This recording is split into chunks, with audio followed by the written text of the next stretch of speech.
할렐루야. 우리 옆 사람하고 인사 한번 합시다. 은혜 받읍시다. 은혜 받읍시다. 할렐루야. 은혜 받아야 삽니다. 우리 그리스도인들에게 있어서 가장 소중한 것은 하나님의 은혜입니다. 은혜 받으면 돼요. 은혜 받으면 새로운 길이 열려지고 문제도 해결받습니다. 어떻게 해서든지 우리는 은혜를 사모하고 은혜를 받아야 돼요. 은혜는 우리가 만들 수 있는 게 아닙니다. 임하는 거예요. 위로부터 임하는 은혜를 받는 것이 능력입니다. 풍성한 은혜 다 받아 누리게 되기를 예수님의 이름으로 축복합니다. 오늘은 출애굽기 17번째 말씀으로 번제단의 영적 의미, 이런 제목으로 말씀을 나누도록 하겠습니다. 하나님께서는 성막 바깥뜰에 번제단을 만들라고 말씀을 하셨습니다. 이 번제단이라고 하는 히브리어가요, 도사라다라는 의미가 있어요. 이 번제단 앞에서 하나님 앞에 드릴 제물, 황소라든지 양이라든지 염소, 이런 것들을 도사를 했습니다. 그래서 이 번제단이 도사라다라고 하는 그런 뜻도 있다라는 것이죠. 그리고 이 번제단에서는 하나님께 제사를 드리면서 소를 각을 뜨고, 여러분 각을 뜨는 게 내장을 다 꺼내는 거예요. 양도 이렇게 각을 뜨는데, 전에 몽골 사람들 양 잡는 게 EBS에서 이렇게 보여주더라고요. 봤는데 피 한 방울 흘리지 않고 양을 그렇게 잡는 것도 있더라고요. 참 대단하대요. 하여튼 그 각을 뜬 제물을 번제로 하나님 앞에 드리기 위해서, 번제는 불로 태워서 드리는 제사죠. 불로 제물을 태우기 위해서 이 제단을 만들라, 이렇게 하나님께서 말씀을 하신 거예요. 이 번제단은 앞으로 매일마다 제물을 태우는 그런 역할을 감당하는 그런 제단입니다. 특별히 이 제단은 우리 주 예수 그리스도의 십자가의 모형이라고도 볼 수 있어요. 그래서 이 번제단이 아주 중요합니다. 이 번제단의 위치는 어디에 있느냐면, 성막 문을 열고 들어가게 되면 맨 먼저 번제단이 나오는데, 성막과 함께 있는 그림 사진 하나 보여줄래요? 여기에 보면 하얀 연기 보이시나요? 저기가 번제단이 아니고 저게 연기처럼 보이지만 저게 뭘까요? 하나님의 임재의 상징이에요. 불기둥과 구름기둥 할 때, 여러분 여기 불이 타 있는 부분 있죠? 저 불이 보이세요? 안 보이세요? 은혜가 충만하지 않는 분은 안 보여. 은혜가 충만한 분들은 여기 불이 보이거든요. 여기 불 안 보이는 분들 있나요? 불 앞에 이제 문을, 빨간색 여기 이게 문인데요, 문을 열고 들어가면 바로 번제단이 있고, 그 다음에 큰 그 물두멍이 있죠. 저기 그 큰 물통 같은 거에 사람 2명이 서 있고, 이제 그게 물두멍이에요. 그리고 이제 성막 안으로 들어가는 휘장이 있거든요. 성막 안에 들어가면 이제 등잔대도 있고 떡상도 있고 향단도 있고 그러는데, 이 성막 바깥 뜰을 얘기합니다. 성막 바깥 뜰로 이렇게 문을 열고 들어가면 맨 먼저 나오는 것이 번제단이에요. 이 번제단이 아주 중요하니까 오늘 이 번제단을 또 살펴보도록 하겠습니다. 먼저 우리가 살펴볼 것은 첫 번째로 번제단의 구조예요. 자, 출애굽기 27장 1절에서 2절 말씀 같이 읽어봅니다.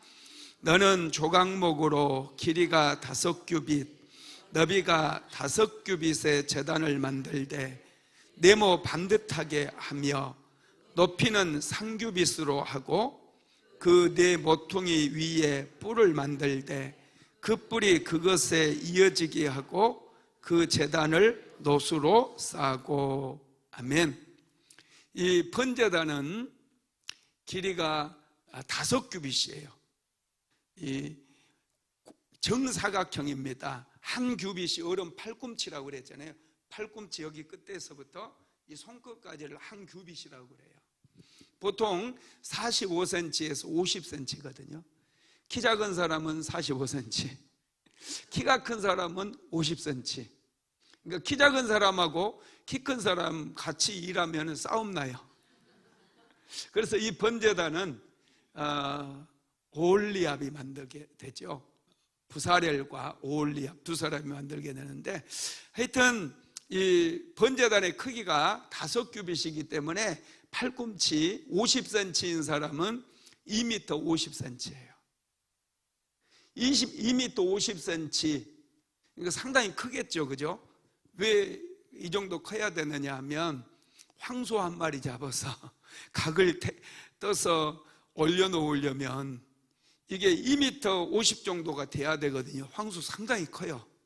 돼지도 아니고 황소를 잡으면 상당히 큽니다. 양을 잡으면은 뭐 문제가 없겠지만 2m 50cm나 이 길이 또 가로 세로가 2m 50cm 정사각형이에요. 그리고 이 제단의 높이는 3규빗으로 하라고 그래서 3규빗, 3규빗입니다. 3규빗은 그러면 몇 cm겠어요? 예, 150cm, 1m 50cm. 한 이 강대상 높이쯤 될 것 같아요. 1m 50cm.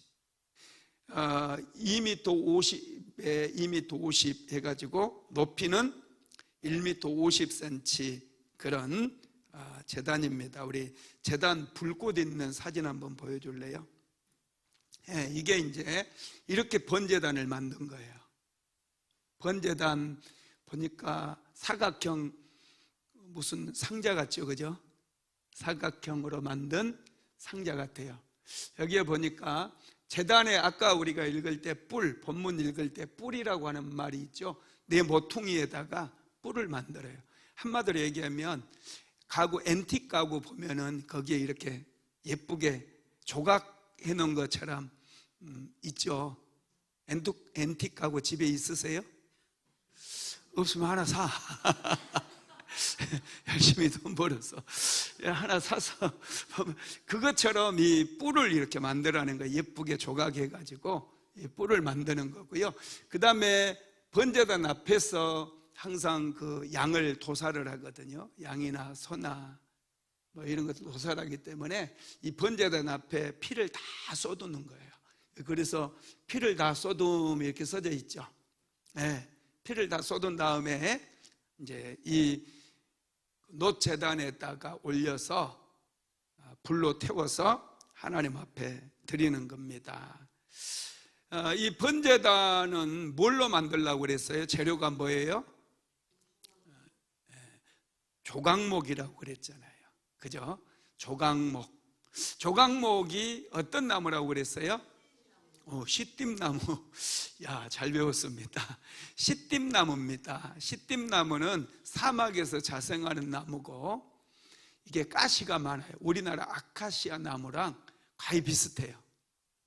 볼품도 없고, 아카시아 나무는 여러분 별로 목재로서 활용 가치가 없거든요. 근데 시띠나무는 아카시아 나무보다 작아요. 그리고 가늡니다.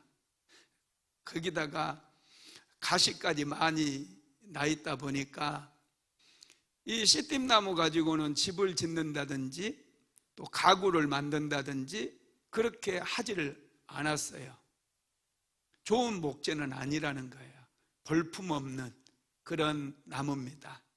이 나무가 상징하는 것은 우리 성도들을 상징한다고 제가 말씀드렸죠. 볼품 없고 많이 배우지 못했고 잘나지 못했고 이런 사람들 하나님께서 전부 하나님의 자녀 삼으셔서 언약궤를 만들 때는 이 조각목에 뭘 씌우라고 그랬어요? 금으로 씌우라고 그랬어. 와, 잘 배웠습니다. 100점입니다. 예, 금으로 다 씌우라고 그랬어요. 금으로 씌워서 그 안에 이제 만나를 담은 항아리도 넣고 십계명 돌판도 넣고 아론의 쌍난 지팡이 넣고, 그게 이제 언약궤였잖아요. 법궤. 그런데 이 번제단은 금은 여러분 녹는 점이 좀 낮아요. 납도 녹는 점이 낮아서 좀 우리가 불 조금 지피면 납이 금방 녹지 않아요?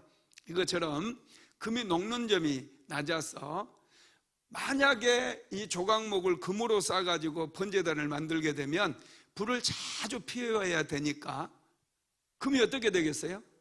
녹아버려요. 그러면 나무만 남으면은 나무가 불에 타버릴 염려가 있거든요. 나무가 타면 맨날 이제 또 씨띠나무 구하러 다녀야 돼요. 왜냐? 놋제단을 맨날 만들어야 되거든요. 그래서 하나님께서는 이 놋제단을 만들 때는 조각목은 놋으로, 청동이에요. 청동, 놋. 놋그릇 여러분 보셨죠? 놋그릇에 밥 먹는 분도 있어요. 저도 놋그릇에 밥 먹고 있어요. 이 놋그릇, 이 놋그릇 만드는 그 재료 놋이 훨씬 더 불에 잘 안 녹아요. 그래서 놋으로 전부 이 조각목을 싸라고 말씀을 했습니다. 한번 읽어봅시다. 출애굽기 27장 4절에서 7절 말씀. 시작. 제단을 위하여 놋으로 그물을 만들고 그 네 모퉁이에 놋고리 넷을 만들고 그물은 제단 주위 가장자리 아래 곧 제단 절반에 오르게 할지며 또 그 제단을 위하여 채를 만들되 조각목으로 만들고 놋으로 제단 양쪽 꼬리에 그 채를 깨어 제단을 매게 할지며. 제단을 이제 만들 때는 전부 놋으로 감쌌고요. 그 다음에 그 놋제단 안에 그물을 만들려고 그래서 그물망, 그 제가 맨 나중에 보내준 그 사진 하나 보내줄래요? 여기에 보면 이제 이게 옆에 있는 게 조그만하게 그리긴 했지만 그 놋제단이고요.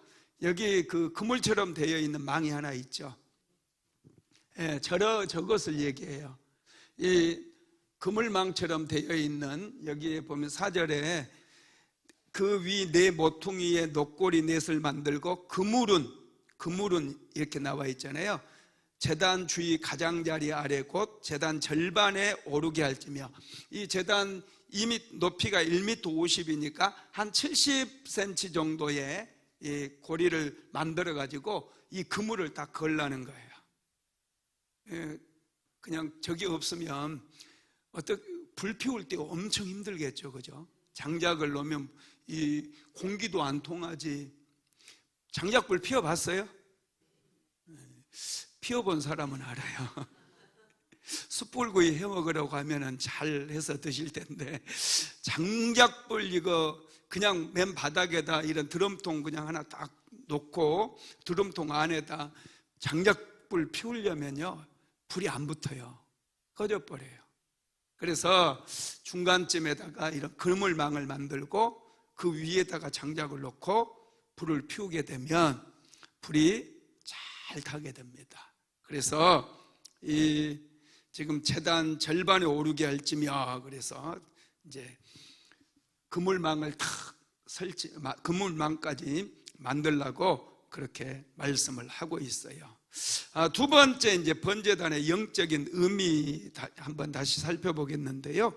자, 출애굽기 27장 1절로 2절 먼저 한번 읽어봅시다. 시작. 너는 조각목으로 길이가 5규빗, 너비가 5규빗의 제단을 만들되 네모 반듯하게 하며 높이는 3규빗으로 하고 그 네 모퉁이 위에 뿔을 만들되 그 뿔이 그것에 이어지게 하고 그 제단을 놋으로 싸고. 아멘. 이 번제단은 조각목으로 만드는데 반드시 놋으로 감싸라고 그랬어요. 이게 출애굽기 38장 1절로 2절에도 동일하게 나오는데 한번 다시 읽어봅시다. 그가 또 조각목으로 번제단을 만들었으니 길이는 5규빗이요 너비도 5규빗이라 네모가 반듯하고 높이는 3규빗이며 그 네 모퉁이 위에 그 뿔을 만들되 그 뿔을 제단과 연결하게 하고 제단을 노수로 쌌으며. 반드시 이 제단은 조각목으로 만들고 노수로 감싸야 됩니다. 이 노시 예수님의 십자가를 상징을 해요. 노은 저주와 심판에서 승리를 또 의미하기도 합니다. 예수님의 십자가는 승리의 십자가입니다.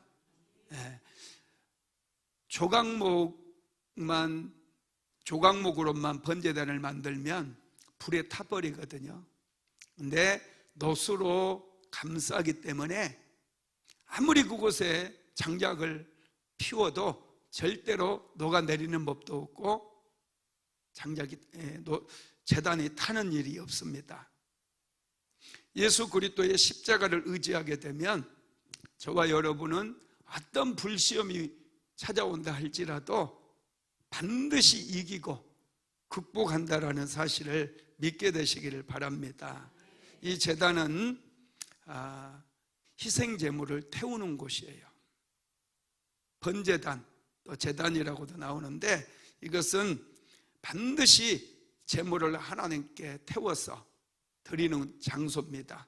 하나님께서는 이 제물이 탈 때 그 향기를 흠양하신다고 말씀을 하고 있죠. 그리고 이 노은 하나님의 은혜를 상징해요. 조각목은 은혜로 감쌀 때 보호를 받을 수 있어요. 저와 여러분도 조각목과 같은 인생이라고 그랬잖아요. 반드시 하나님의 은혜로 충만하게 우리가 채워져야 돼요. 은혜 받지 못하면 마귀가 유혹할 때 너무 쉽게 넘어져요. 너무 쉽게 시험 들어요. 힘이 없고 능력이 없어요. 그러나 볼품없는 정말 연약한 성도라 할지라도 하나님께 은혜 받잖아요. 그러면 반드시 승리를 거둬요. 영적 전쟁에서 승리하고요, 어려운 시련도 견뎌내면서 승리하게 된다라는 것입니다. 그래서 저와 여러분은 조각목 같이 연약하지만은 볼품없지만은 이 조각목을 노수로 감싼 것처럼 하나님의 은혜로 감싸게 되면 세상이 감당할 수가 없게 된다라는 거 믿으시기를 바랍니다. 이 번제단에는요 4가지의 특징이 있습니다. 번제단에는 4가지 특징이 있는데 첫 번째가 피예요. 번제단은 반드시 번제단 옆에서 제물을 도살을 하거든요. 그리고 피를 받아서 이 제단 사면에 피를 뿌리게 됩니다. 피가 없는 제단은 제단이 아니에요. 반드시 이 번제단에는 피가 있어야 돼요. 그리고 특별히 네 뿔에는 이 제물로 드려지는 그 양이나 소의 피가 발라져야 돼요. 제단 뿔에는 반드시 발라져야 됩니다. 여러분, 피 없는 번제단은 번제단이 아닙니다. 교회의 뿌리가요 번제단에서 나와요. 이 번제단에서 교회가 나오는 거예요, 한마디로 얘기하면. 그렇기 때문에 교회에도 핏뿌림이 있어야 돼요. 예수님의 보혈. 예수님의 보혈이 없는 교회는 교회가 아니에요. 강대상도 있고 피아노도 있고 다 있다 할지라도 예수님의 보혈이 없는 곳은 교회가 될 수가 없어요. 찬양도 있고 뭐 다 있다고 해도요, 항상 예수님의 보혈이 교회에는 있어야 된다는 거 믿으시기 바랍니다. 두 번째가 뭐냐면, 두 번째가 불입니다. 번제단에는 희생제물을 태워야 되기 때문에 반드시 불이 있어야 돼요. 아브라함이 쌓았던 돌제단, 돈으로 만든 돌 쌓아서 만들었던 제단 있죠. 여기에도 불이 있었어요. 그리고 하나님께서 모세를 통해 성막을 만들고 그곳에 번제단을 만들라고 하셨잖아요. 여기에도 불이 있어야 돼요. 그런데 이건 사람이 만들어낸 불이 아니라 하나님께서 주시는 그 불입니다. 하나님께서는 성막이 완공되고 나자 불을 내려서 응답을 하시거든요. 자, 레위기서 9장 23절에서 24절 같이 한번 읽어봅시다. 모세와 아론이 회막에 들어갔다가 나와서 백성에게 축복하며 여호와의 영광이 온 백성에게 나타나며 불이 여호와 앞에서 나와 제단 위에 번제물과 기름을 사른지라. 온 백성이 이를 보고 소리 지르며 엎드렸더라. 이 놋제단을 만들고 나서, 번제단을 만들고 나서 그곳에 제물을 올려놓으니까 사람이 장작불에 불을 붙인 게 아니고 하늘에서 하나님께서 불을 내려주신 거예요. 하늘에서 내려온 불입니다. 하나님께서 임재하신 것이죠. 성막의 불은 하나님께서 내려주셨고요. 이 불을 꺼뜨리지 말라고 그래요. 요즘은 성냥이 필요 없는 시대에 살고 있어요. 그죠? 제가 어렸을 때는 이사 가면 성냥 한 통 사가서 이사 축가해 줬거든요. 성냥 들고 가보신 분 있어요? 성냥이 먼저였고요. 그 다음에 이제 하이타이, 세제 이런 거, 휴지, 요즘 휴지 사가고 그러는. 옛날에는 성냥 한 통 사간 거요. 저한테 지금도 성냥 한 통이 있어요. 그거 가져올 걸 그랬네. 목양실에 있는데. 이사했었는데 성냥을 엄청 많이 사람들이 가져와가지고 쓰다 가스레인지 시대가 돼버리니까 성냥이 아주 몇 통이 남았다고 저를 한 통 갖다 줬거든요.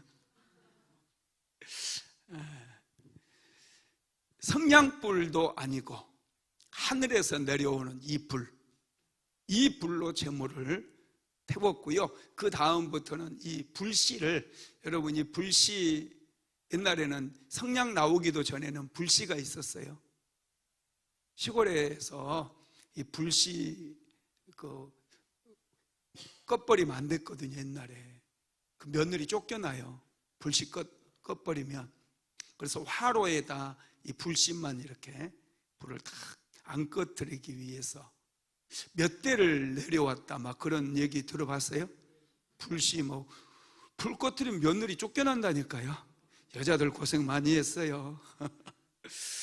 하여튼 하늘에서 내려온 이 불을 하나님께서는 잘 보관하라고 그래요. 나중에 그건 이제 이따 읽어보기로 하고요.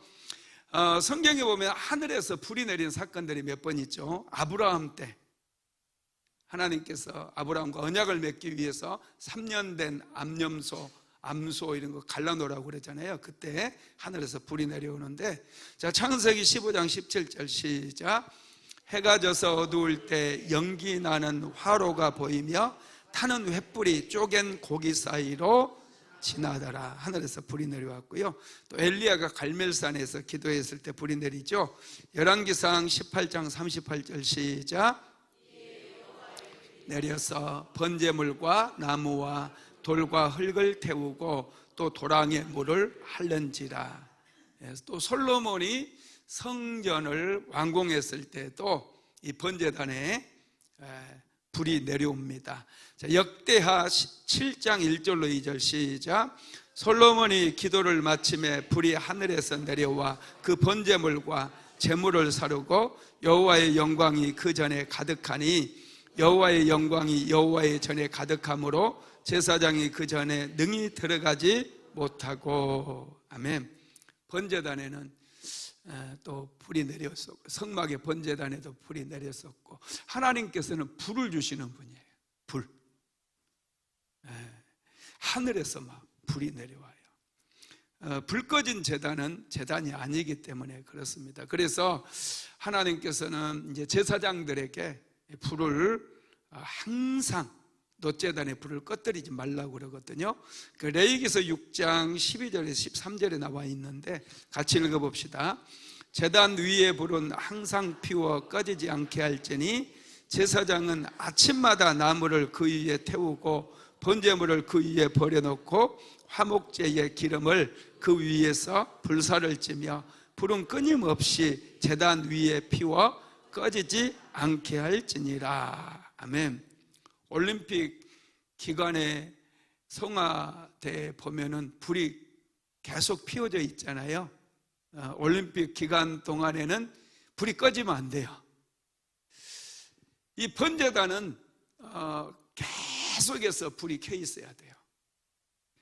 번제단은 또 여러분 그 이동형이잖아요.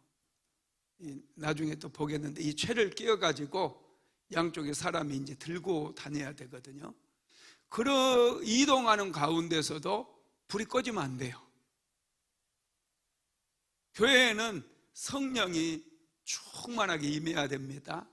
여러분, 이 번제단에 불이 내린 것처럼 교회가 탄생할 때도 오순절 마가다락방에 성령의 불이 임했어요. 성령의 불이. 사도행전 2장 1절로 4절 한번 읽어봅시다. 시작. 오순절 날이 이미 이름에 저희가 다 한 곳에 모였더니 호련히 하늘로부터 급하고 강한 바람 같은 소리가 저희 앉은 온 집에 가득하여 불의 혀같이 갈라지는 것이 저희에게 보여 각 사람에게 임하여 있더니 저희가 다 성령의 충만함을 받고 성령이 말하게 하심을 따라 다른 방언으로 말하기를 시작하니라. 아멘. 성막에서 하나님을 예배하고 제사하는 그 시작되어지는 시점에 하나님께서 불을 내리셨거든요. 그리고 신약 시대에는 이제 교회가 탄생하는 바로 그 지점에 성령의 불이 120명의 성도들에게 임한 거예요. 그래서 교회가 시작되었습니다. 아브라함이 쌓았던 돌단에도 불이 임했고요, 성막에도 불이 임했고요, 솔로몬이 지었던 성전에도 불이 임했어요. 교회에도 불이 임했어요. 성령의 불이. 이 불은 절대로 꺼뜨려서는 안 돼요. 불이 꺼질 때마다 이스라엘은요, 영적으로 암흑 시대를 지나게 되거든요. 오늘날도 마찬가지. 성령의 불이 꺼져버린 교회는 교회가 부흥하지 않아요. 은혜가 없어요. 냉랭하고 차갑고 갈등하고 분열하고. 그러나 성령의 불길이 막 타오르는 교회는 끊임없이 하나님의 역사가 일어나고 기적이 일어나고 문제도 해결되고 수많은 영혼들이 구원을 받는 그런 역사들이 일어나게 된다라는 거예요. 그래서 우리는 불을 꺼뜨리면 안 돼요. 항상 기도해서 성령의 불이 더 뜨겁게 타오르게 만들어야 될 줄로 믿습니다. 세 번째 특징은 뿔입니다. 이 제단에는 4개 모퉁이에 뿔이 있었잖아요. 이 뿔을 만들려고 그랬어요. 이 뿔의 힘을 상징합니다. 시편 18편 2절 한번 읽어봅시다. 시작.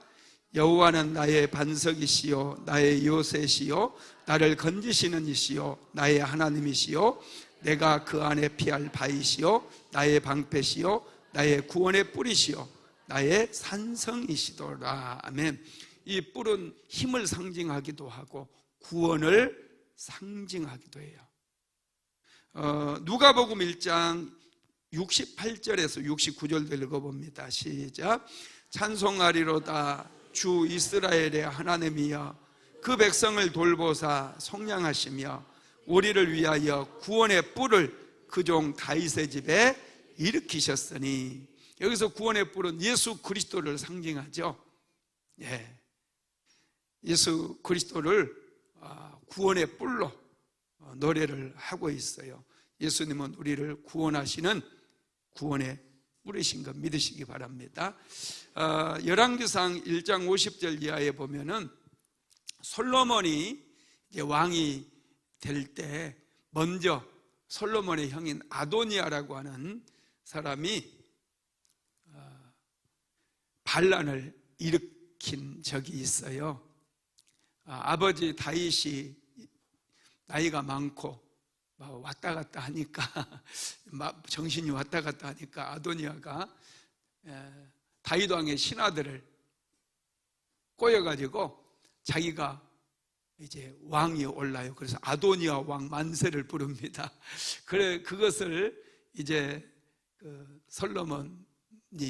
솔로몬의 어머니가 얘기를 하잖아요. 다윗 왕에게. 그랬더니 다윗이 급하게 대신들을 불러가지고 솔로몬을 왕이 옹립하거든요.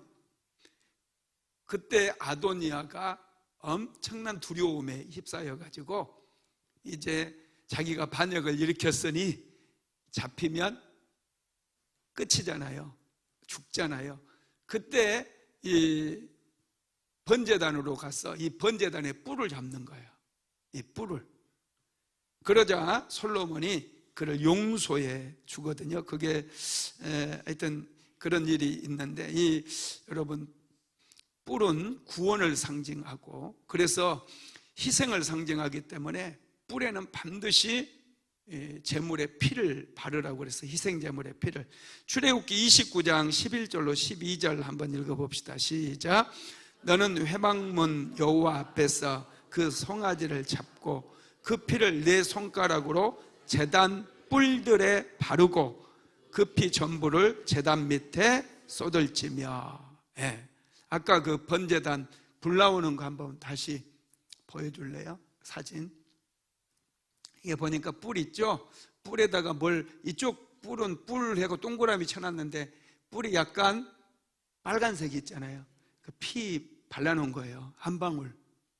그리고 이 피를 다 제단 앞에다가 번제단 앞에 여기다가 피를 뿌리라 그렇게 쏟으라고 말씀을 하고 있습니다. 이 번제단의 뿔이 구원을 상징하기 때문에 죄인들이 이 구원의 뿔을 잡으면 용서를 받게 돼요. 이것처럼 예수님께서 구원의 뿔, 아까 누가복음 말씀에서 예수님이 구원의 뿔이라고 찬송을 했잖아요. 그 백성을 돌보사 속량하시며 우리를 위하여 구원의 뿔을 그 종 다윗의 집에 일으키셨으니 그랬어요. 예수님을 붙잡으면 제사함을 받게 되고 예수님을 붙잡으면 우리가 구원을 얻게 되는 거예요. 예수 믿으면 구원받는 거 믿으시기 바랍니다. 네 번째는 채입니다. 채. 이 채가 뭐냐면 먼저 출애굽기 27장인데 제가 잘못 써가지고 26장으로 나오네요. 6절에서 7절 한번 읽어봅시다. 시작. 또 그 단을 위하여 채를 만들 때 조각목으로 만들고 놋으로 살찌며 단 양편 고리에 그 채를 깨어 단을 매게 할지며. 아멘. 방금 그 사진 다시 한번 보여줄래요?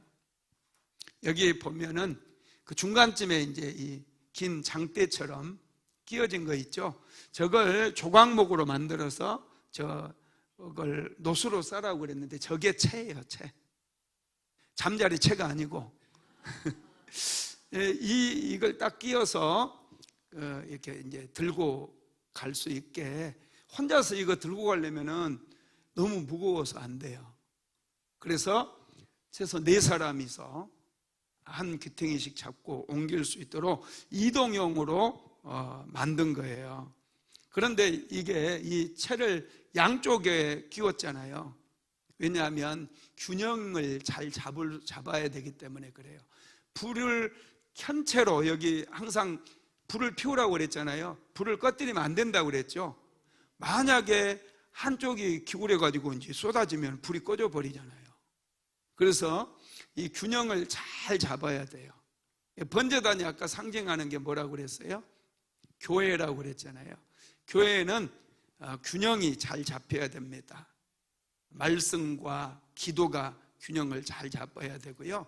예수님의 구속하심과 희생과 그 다음에 이 부활하심, 균형을 잘 잡아야 돼요. 성령과 말씀, 성령도 충만해야 되고 말씀도 충만해야 돼요. 기도도 충만해야 되고 또 이거 가르침도 충만해야 돼요. 교회는 이 조화와 균형이 아주 중에 치우쳐 버리면 이단이 되는 거예요. 좌로나 우로나 치우치지 말라, 이런 말씀도 있잖아요. 교회는 아주 균형을 잘 잡아야 됩니다. 자, 고린도전서 15장 3절에서 4절 같이 읽어봅니다.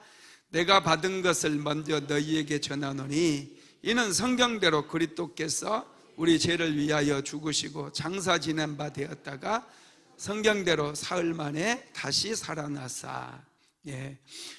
예수님의 죽음과 예수님의 부활하심, 이게 조화를 이루어야 돼요.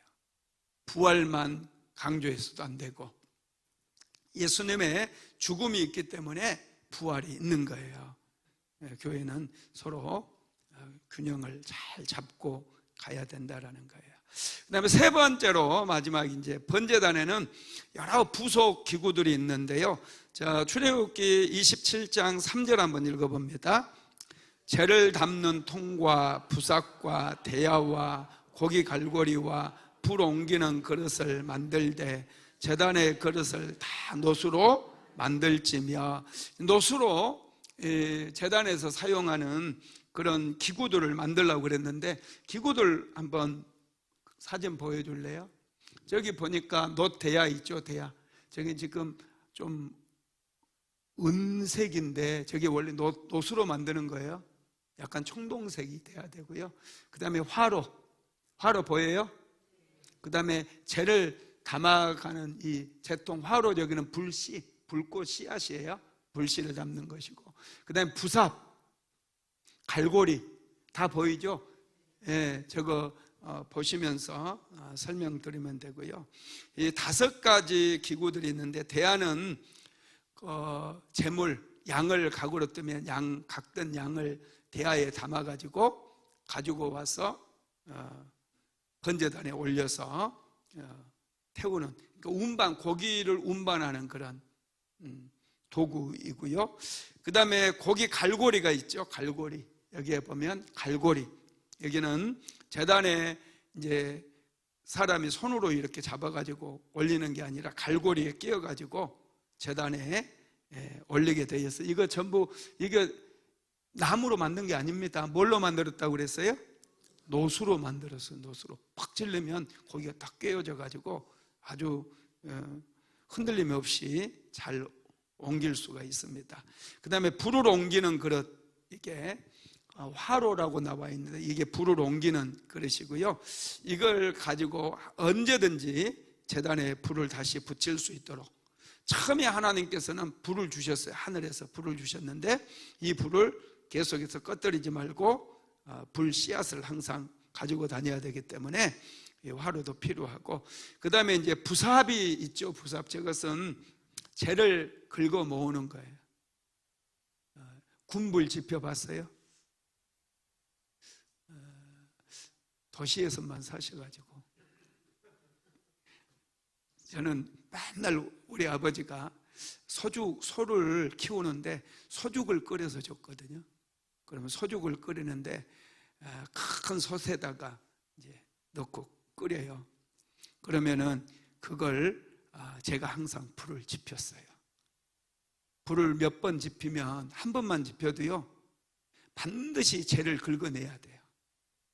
게을러 가지고 재를 안 긁어내고 계속 그 위에다 하면은 나중에 온돌방이 엉망이 돼버려, 막혀가지고요, 이 굴뚝이 막혀버려요. 그러면 더 고생하거든요. 그래서 반드시 이 부삽으로 재를 긁어내고 거기에 새로 불을 피우거든요. 이 번제단도 마찬가지예요.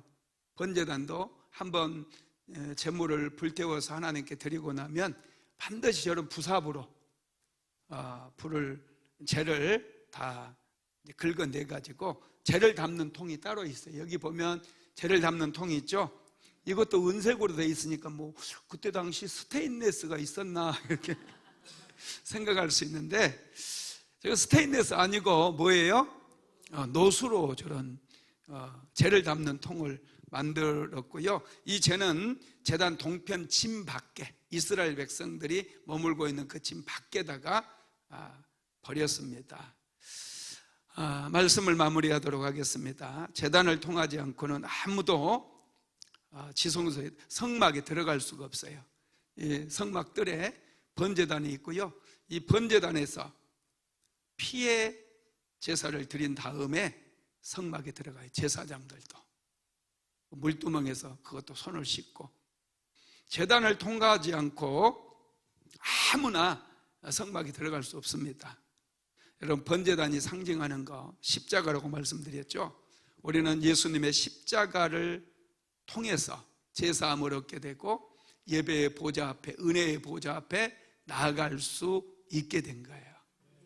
저와 여러분은 그래서 항상 예수 그리스도의 십자가를 의지하고요, 예수님의 십자가의 공로에 감사하고, 그 예수님의 이름을 부르며 우리가 하나님을 예배하고 하나님께 기도하게 되면 인생의 문제도 해결되어지고 기적도 일어나고, 할렐루야, 하나님의 은혜가 폭포수와 같이 부어지게 됨을 믿으시기를 예수님의 이름으로 축복합니다.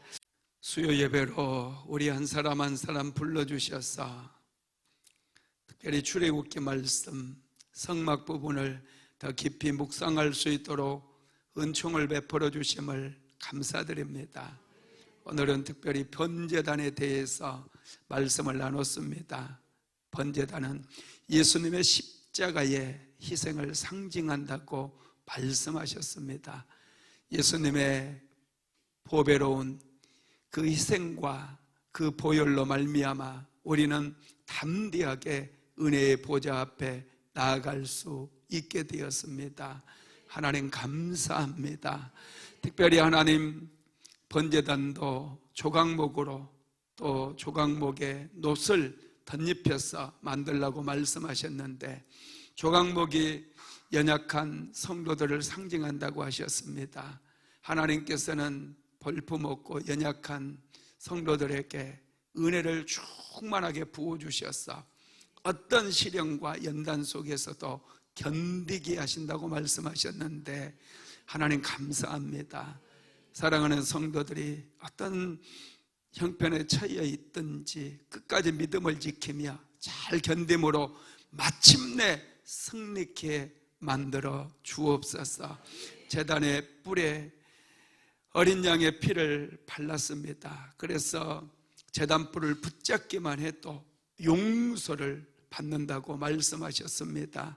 우리가 예수님을 믿고 예수님을 붙잡을 때 우리의 모든 죄가 다 용서함 받은 것을 믿습니다.